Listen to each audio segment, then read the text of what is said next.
వెలుగుమట్లలో ఇళ్ల కూల్చివేతపై అసెంబ్లీలో మాజీ మంత్రి కేటీఆర్ మంత్రి తుమ్మల మధ్య మాటల యుద్ధం నడిచింది. డిప్యూటీ సీఎం భట్టి జిల్లా మంత్రులు వెలుగుమట్లలో పేదల ఇళ్లు కూలగొట్టారని కేటీఆర్ ఆరోపించారు.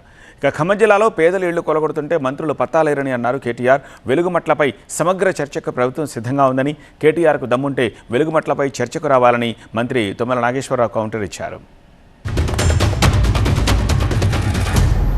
ప్రభుత్వమే చెప్తున్నది డిపిఆర్ లేదు అని ఎండి గారు చెప్తారు, డిపిఆర్ ఉందని మంత్రి గారు చెప్తున్నారు. ఉంటే టేబుల్ చేయమనండి. నెంబర్ 1.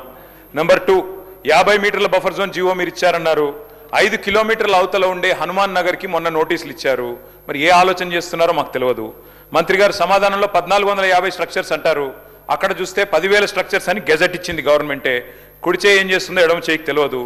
డిప్యూటీ సీఎం గారు పేదల మీద చాలా ప్రేమ ఒలకబోశారు. వెలుగుమట్లలో ఇల్లు కూడా వారే కూలగొట్టారు. మరి ఖమ్మం జిల్లాలో మీ కాన్స్టిట్యున్సీలు ఇల్లు కూలగొడితే కూడా మీకు తెలియదు. 3వ రోజు దాకా పత్తాలేరు. అధ్యక్ష, వెలుగుమట్లకు సంబంధించి గౌరవ సభ్యులు చెప్పారు అధ్యక్ష.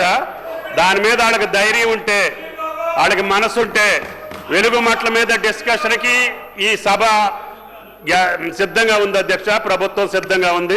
గౌరవ సభ్యునికి మనం చేస్తున్న వెలుగుమట్ల మీద డీటెయిల్ డిస్కషన్ కూడా రాష్ట్ర ప్రభుత్వం సిద్ధంగా ఉంది. గౌరవ కేటీఆర్ గారు ఆ యొక్క విషయాలన్నీ తెలిస్తే వాళ్ళు సభలో కూర్చోవడానికి కూడా సిగ్గుపడాల్సిన పరిస్థితి వస్తుంది అధ్యక్ష.